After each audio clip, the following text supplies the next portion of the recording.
భవనాన్ని ఈడ్చుకొచ్చి గదిలో మార్చి మళ్ళీ కట్టారో ఏమో మాయజాలము తెలుసు మంత్రగారడి తెలుసు రెంటి కన్న ఇది ఇంకోటేమో నీలాకాశం నేలాకొస్తే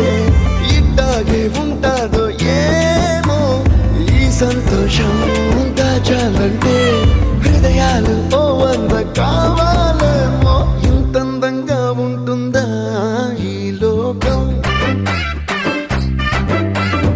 ఇన్నాళ్ళు ఈ మనసుకి తెలియాలేదే పాపం